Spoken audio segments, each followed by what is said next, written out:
Hi, everybody. My name is Kirk Wilson. I've got Pat Dolan with me today. We're gonna talk about the NIST CSF or General Security Framework Alignment. Really, um, you'll hear me ask for Pat to go next a couple times. He's driving, and I'm directing the first half. So hopefully that's not too distracting to anybody out there. Having said that, we will just go ahead and jump in. Pat, you all ready? I'm all ready. Yep. And thanks to everybody for joining us today. Yes, good deal. All right, thanks, Pat. So welcome back. Again, we're doing the framework alignment webinar series talking about LRS Security Solutions Team and the IBM Security Portfolio, and not only how they align to various security frameworks, especially we feel like the NIST CSF, but also the importance as an organization for you to align to a security framework. And there are lots of frameworks out there, as we've discussed, but we've been talking about the NIST CSF because it's a really good starting point, and it can fit pretty well anybody, any organization out there. We don't want to rehash all of the foundational information, especially for anybody that's attended the previous webinars, but if you did miss those, just to throw it out there, when we say CSF, we're talking about Cybersecurity Framework from NIST, which is the National Institute of Standards and Technology. This framework, it was developed or created. It was a collaboration between industry partners and government, and it exists of standards and guidelines and practices. Its original intent was to promote the protection of critical infrastructure, but it's been pretty widely adopted for general infrastructure, whether or not that's the governmental definition of critical or not. Let's go ahead and move along, Pat, please. Putting this up here just real quickly again, we've been through it a couple of times, but if you've not been before, the obvious reason to align to a framework is because we're required to do so, some type of compliance requirement. There are lots of other reasons that can be benefits. We put this up here as a conversation starter. Go back and look at the very first webinar series, or reach out to us directly, and we'd be glad to talk about these in detail. Go ahead, Pat. So remember, the CSF core breaks down into 5 functions, as you see on screen here. The first 4 functions are what we are covering in this series. Last time, a couple weeks ago, we covered the protect function, and today we will talk about detect. Go ahead. So here we can see detect it's in the yellow toward the middle, the third one, and we see its categories off to the right. I do hope, if you have been joining us for previous sessions, but you have not previously looked at any security frameworks, I hope that you have, excuse me, I hope you've taken some time to dig in on your own a little bit and look at some of these frameworks. And if you haven't, I'd like to take a moment and really encourage you to block off an hour or 2 on your calendar and do your own sort of deep dive into that. And if not that, reach out and block off some time with us, one of us, to get on a phone call with you.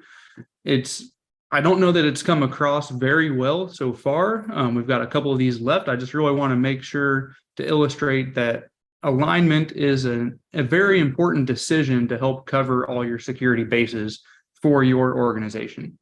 It gives us guardrails, keeps us from wasting time. Okay, Pat, go ahead. So jumping into detect, and you saw it on the previous slide, but a little bit more clearly here, we're trying to achieve an ability to identify the occurrence or even an occurrence of a cybersecurity event. We especially want to be able to do this in a timely manner. So the categories within the function are anomalies and events, security continuous monitoring, and detection processes. And keep in mind, we want this to be all the way down to detecting an event, not just most events, right? Okay, Pat.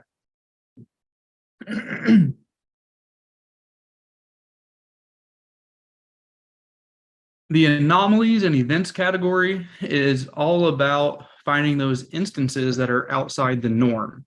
So this goes beyond just knowing that a file gets downloaded and is a known piece of malware based on a hash, or that some network traffic is malicious based on a known signature. Without understanding what systems are supposed to be doing, what their normal looks like, we can't hope to understand what is anomalous. Getting into some tooling that allows for some behavioral analysis, that's a great way to make some headway here. We're going to touch on that, and not only that, but also some other subcategories that you see here in some upcoming slides. But again, it's really key that if we don't know what systems are supposed to be doing, we're going to have a very difficult time calling something anomalous. Go ahead, Pat. Security continuous monitoring is the next category, and as you can see, it's got more subcategories. So I do apologize for the busyness of the slide, but if you haven't picked it out yet, the key word here really is continuous. So we're not talking about some traditional antivirus tools that scan endpoints, once per day during the off business hours. What we're talking about is 24/7, 365 log collection, correlation, and analysis. We're talking about gaining capabilities that they might range from being AI and ML backed automation all the way to an ability to covertly pop into sessions from third-party providers and see in real time what they're doing with our own eyes. So we're talking even as much as intercepting traffic to crown jewel data repositories, and analyzing inputs and outputs and making decisions on what to do with the traffic based on those criteria. Go ahead, Pat. And then finally, the third one is detection processes. There are some really important ideas coming through in these subcategories. We find up at the top here, we find it's critical that we have a firm grasp on roles, because we really can't drive accountability if we don't have roles, if we don't know what people, again, are supposed to be doing, what's normal. Complying with applicable requirements that's always going to catch the eye of any of the InfoSec or auditor folks out there. We're going to get into some IBM tooling that comes loaded with templates for regulatory requirements, and we're going to see a little bit about how that can help us, tame that compliance beast. Go ahead to the next slide, please. So we've seen a little bit of this before. We're going to talk a little bit differently about it this week. This is another example of working through CSF scoring as part of LRS's vCISO program. What we're illustrating here is the big part of the win with the framework alignment. In just a few minutes, we're going to hear about solutions from Pat, and it's extremely important that we get the right solutions and we spend our money wisely and we do what's necessary to bolster our security posture. This scoring is what leads us to know where we're going to start with that, right? And how are we going to prioritize our time and our money and other resources like blood, sweat, and tears. Not only does this scoring help us discern some direction, but it also gives us easily communicable data, not only for leading up, but also leading down through an org chart. It gives us easy to digest colors and numbers and makes it clear to technologists and executives why we are doing what we're doing. These assessment results, they really become great starting points for discussions around current risk status and technology and personnel needs and prioritization. We've even seen some pretty great results with reducing insurance rates by working through this type of program. So again, just to make it really clear, and this is, again, a big win for CSF, because a lot of frameworks have similar things, but CSF is really laid out with these maturity numbers and this scoring system. Go ahead. So like in previous weeks, we'll call some attention to some common stumbling blocks. Remember, just because it's on this list does not necessarily mean that one of these subcategories is difficult to understand. It might mean that it's difficult to cover 100%. It might mean that we see sometimes organizations miss some nuance that could be around the implementation. It could be around implementation times to achieve the control. If it takes a long time to achieve these, they are stumbling blocks. There are certainly other subcategories that we could put on the list, especially as we move from one engagement or one organization to another. But these are the ones that we'll just kick around a little bit today. Let's see, DEAE-2, the first one. Detected events are analyzed to understand attack targets and methods. So how much analysis are we actually able to do on our detected events, right? And this is where that scoring system and maturity comes into play. Are we relying on hands-on manual processes, maybe supplementing that with a little bit of web searching? Is that how we're gaining an understanding of what's going on in our environments? Or do we need to have some type of more intelligent system, something with some threat intelligence built into it, being constantly updated? The next one, DE.AE3, event data are collected and correlated from multiple sources and sensors. This one's always interesting to me because I always kind of come back to, how correlated is correlated. There are lots of options out there for log centralization, and even some that actually are SIMs, but there aren't as many that are actually SIMs as there are that claim to be, right? Some of the questions to ask here, can we do historical correlation, or are we always point forward in our analysis? How easily can we configure the collection that leads to this correlation, right? So we can have extremely powerful correlation tools and intelligence and analysis, but if it takes us months or even years to complete the collection, and by that I mean getting all systems collected, if it takes us a long time to do that, then we don't have a complete picture of that correlation. DE.CM-3, the final one in the first column. Personnel activity is monitored to detect potential cybersecurity events. So how are we monitoring our insiders? When we think about personnel, we're really thinking about insiders. So this is where insider threat should kind of be ringing in our ears, right? So are we monitoring all of our insiders, or are we identifying those with the higher or even highest risk? How labor intensive is it to establish an additional insider or an additional role as a closely monitored user or a closely monitored role? Is that labor intensive, or can we do that pretty quickly? Moving on to DE.CM-6, kind of the same thing, but here it's about external service providers. This one's really good because people can struggle with this. We see a lot of third-party use in technology. We are a third-party provider, so we certainly can appreciate that.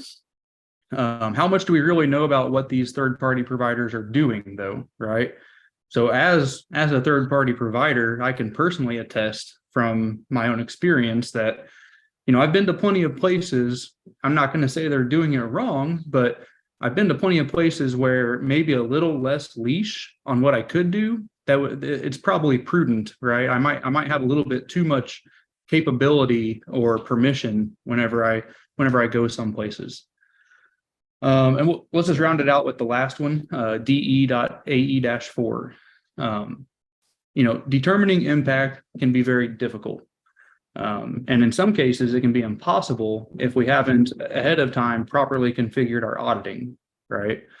I do want to call out that it is definitely easier to determine the impact of events with the appropriate tooling, but that trusted third-party providers are great resources for this. And shameless plug of ourselves here that we here at LRS, we are here to put some skin in the game. We're here to help you out. And, we want to make sure that you're set up ahead of time such that we could determine the impact. We want to make sure your auditing's in place, logging's in place, all that type of stuff. But we also want to be there after an event has happened. We want to be that partner for you too. Go ahead, Pat. So like in previous sessions, on the call, we've got technologists, we've got decision makers, decision influencers, and I know influencers is a dirty word these days. We don't want to be that anymore, but we are pretty used to thinking about solutions in terms of the space that they live in, right? So we just like to put this out there in case anybody wants to go looking on the wide web for solutions. You don't want to just take our word for it. These are kind of the areas you'd want to be looking into and researching if you're looking to determine what solutions are available out there. So having said that, I hope you have questions, and if you do, we'll get to those at the end. We're going to let Pat chime in here for a little bit, and I hope to hear from you later on. Thank you. All right, thank you, Kirk. Thanks for going through that. So let me just mosey on along here. For those folks who have been on the past two sessions that we've done, I think you're going to see a lot of sort of similar technologies that we've talked about, previously. But Kirk and I were actually talking about this the other day, and we sort of think it almost kind of shows the value of the IBM security portfolio in that, hey, for these different categories of the NIST framework and these different functions, you can accomplish most of what you need to within a few solution sets from the IBM perspective in their portfolio. So, again, you may see some repetitive things here, but we want to point out some kind of specific features, that are we think can apply to, what Kirk was just discussing within some of those subcategories within the detect framework. So, for those of you who have been on here before, as you may remember, QRadar was one that was discussed last week. And just as a very quick refresher, it's IBM's SIM solution that's meant to unify SOC workflows, simplify and improve the process of incident detections, investigations, and responses.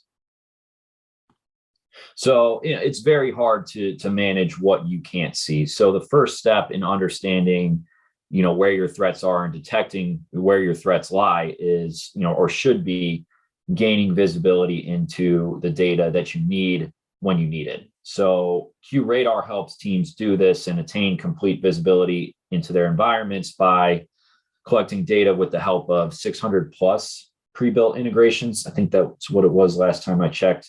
And those integrations span both on-prem and cloud data sources. These include endpoints, servers, network devices, data lakes, and cloud environments as well. And if, in the case that you don't have you have a data source that isn't within that integration, that's already been pre-built by the QRadar portfolio or platform, custom data sources can be easily defined as well too. And what QRadar is designed to do is capture security data in real time, including events and network activity data such as flows and packets. From there, what happens is advanced analytics is applied to be able to pull signal out of the noise and then reveal the signatures of potential attackers, including suspicious user activity, lateral network movement, malware, and then even sensitive data moving around, or God forbid, leaving an organization. And then this screenshot that you see here, it's a QRadar Pulse dashboard, which just illustrates open offenses by severity, geography, and other criteria as well too. So as you can see here, sort of very, I guess, kind of user friendly and kind of appealing to the eyes, at least in terms of all of your open offenses and being able to give you sort of that holistic view of where your threats lie currently. And then, just a quote here from one of these insurance companies on just, how easy it made, QRadar made for them to be able to find these threats. Also QRadar, what it does is it provides real-time detection across hundreds of data sources by discovering, interpreting, and classifying network assets, devices, users, and applications. What it'll do is it'll analyze and correlate data across hundreds of security use cases, identifying known and unknown threats automatically. And then what it'll do is it'll prioritize events into a few actionable offenses sorted by importance and business impact, which is really key for being able to detect critical incidents, again, while reducing alert quantity, trying to sort of take the noise again out of things. So what it's able to do is allow clients to customize their rules, tailor anomaly detection settings according to specific environmental baselines. Forrester actually did a study that showed that QRadar improved the speed and effectiveness of detecting threats by 75%. That's something that Kirk had talked about before, was sort of speed to correlation, and then remediation as well too. And again, here you can see that stat from Forrester. Within QRadar as well, AI can be leveraged via the Advisor with Watson tool to automate routine SOC tasks, find commonalities across investigations, and then provide actionable feedback to analysts, which frees up, their time to focus, and resources on more important elements of their investigation. Customers can also align attacks to the MITRE framework, which enables analysts to understand the source and impact of attacks and then respond quickly and efficiently to attacks in process. Analysts are also enabled to be able to execute custom federated searches, which does not require data to be moved before it's searched. So again, just kind of a brief overview, on QRadar for those folks who were on the call last week, and then those folks who are just joining us for the first time this week. But something I did kind of want to bring up, and kind of this, I think this points specifically to the DE.CM3 subcategory that Kirk had pointed out before, as one that we've seen be sort of a stumbling block. We think that QRadar's user behavior analytics capabilities can help with some of those challenges. Really at a very high level, what it is QRadar UBA is a tool for detecting insider threats in your organization. And it uses existing data in QRadar to generate new insights around users and risk.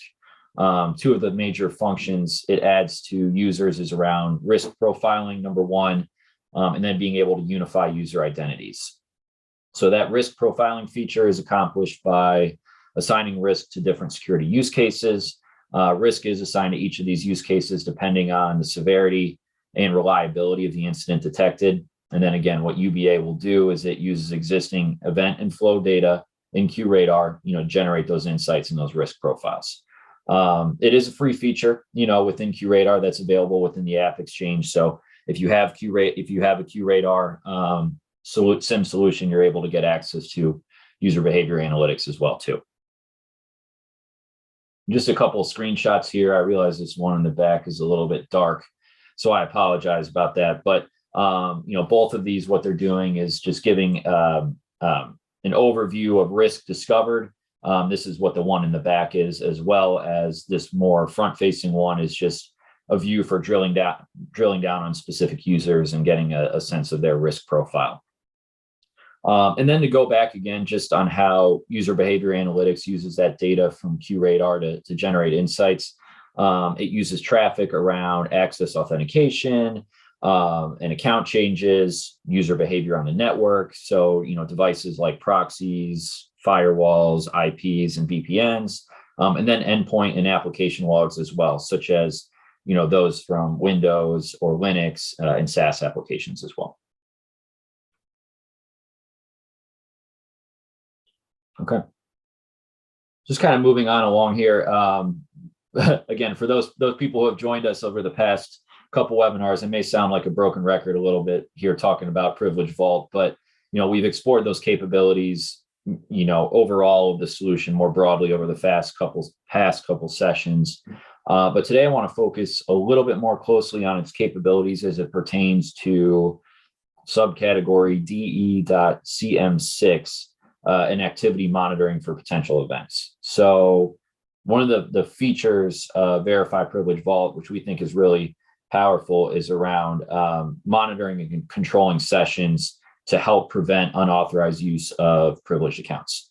So what Privilege Vault does is it allows users to monitor sessions in real time, as well as record sessions, log keystrokes, and it has proxying capabilities as well. What this is all meant to do is to help security teams know exactly when, how, and why privileged accounts are being used. Just because, as we've talked about in previous sessions, attackers getting access to privileged credentials and then being able to go wild within the organization. Unfortunately, that's a very common sort of attack initial vector, and then from there they can really be off to the races. So something like being able to monitor and control these sessions is really important. And here's just kind of some more further examples of why session recording is so important. I think especially when we think about it from a legal and compliance requirement perspective, as you can see here from this last bullet point. But just overall, it's giving those security teams better control and oversight into again how those privileged accounts are being used. It's being able to help teams take faster action when they do find something suspicious. Again, from an auditing perspective, being able to just have that visibility into how those accounts are being used. So again, something really, really powerful within that solution that we think is important for organizations to consider. Okay, I'm just going to build this out. Oh, sorry, real quick. But just kind of moving on a little bit, we had talked a little bit around vulnerability scans and systems and hosted applications, I think via that DE.CM8 subcategory. And this is where we think that Guardium can provide some assistance. Being able to identify vulnerabilities in your environment is really key to understanding, your security posture and your data security posture. So what Guardium Vulnerability Assessment is able to do is scan data infrastructures like databases, data warehouses, and big data environments, both on-prem and in the cloud to detect vulnerabilities and then suggest actions based on benchmarks from configuration standards. What it's able to do is identify security gaps like missing patches, weak passwords, unauthorized changes, misconfigured privileges, excessive logins, strange, sort of out of the ordinary after-hour activity, and then other behavioral vulnerabilities as well too. Once those vulnerabilities have been discovered, a full report is then provided with actionable recommendations. And this is a solution that is delivered as part of that IBM's Guardium data protection offering, which we've talked a little bit about, on previous webinars. So again, here, just kind of some of the differentiators within Guardium that we think it's important to point out, or Guardium vulnerability assessment rather. But again, this is a tool that we've seen to be really powerful, and being able to kind of find those vulnerabilities within your data environment and be able to sort of provide those recommendations and solutions on how to proceed once you've found vulnerabilities.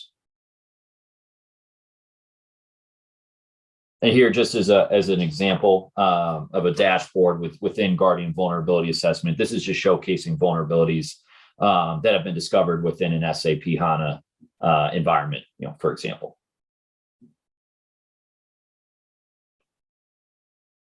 Okay, and then just kind of, again, going back to Guardium Data Protection, I know this is one we talked about, but what Guardium Data Protection can do, again, is help accelerate a team's ability to address data security and privacy compliance easily with easy to set up compliance policies and monitoring, a data access audit trail, entitlement reporting, and then compliance reports as well.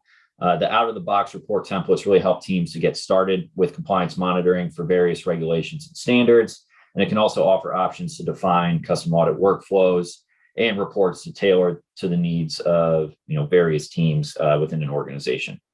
So once these features are up and running, tracking and reporting can then really become very automated. And we found that it takes a lot of time away, really just kind of reduces the time that teams need to take in order to prepare for audits or compliance regulation checks, whether internally or externally as well too.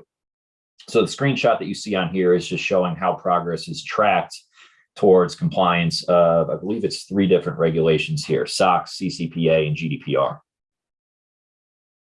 And I realize it's a little bit small of a screenshot, so my apologies for that. And again, as a reminder too, Guardium Data Protection can discover and classify both on-prem and cloud data sources for sensitive data, using both out-of-the-box and custom classifier policies. For the protect function of GDP, that's really kind of where this solution does what it does best, which is activity monitoring, via rule-based security and compliance policies to be able to log and alert on unauthorized data access and suspicious activity. And again, it supports both agent-based and agentless monitoring based on whatever type of data source it is that you're looking to monitor and where it's located. So, but that was all I kind of had on those slides. Again, I know it's something where we touched on those solutions in greater detail on previous sessions. So I just wanted to, be able to give some of the highlights and, sort of specific to the detect function where we think some of that can be, valuable for teams looking to align to the NIST framework. So I guess with that being said, any questions or comments that Kirk and I can help answer?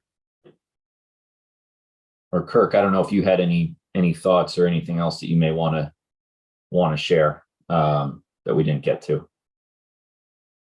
Yeah, nothing major. I would reiterate that we're using the CSF, that framework, as a starting point, right? And that it's not the perfect fit for every organization. In fact, some organizations have requirements around other specific frameworks. So even if it's something where you're out there and you're watching this and you're just kind of wondering, what frameworks should I put on the table to look at, give us a call. We've worked with organizations in pretty much every industry that I can think of, and we can probably help steer you from the experience that other orgs in similar or the same industries have had. So.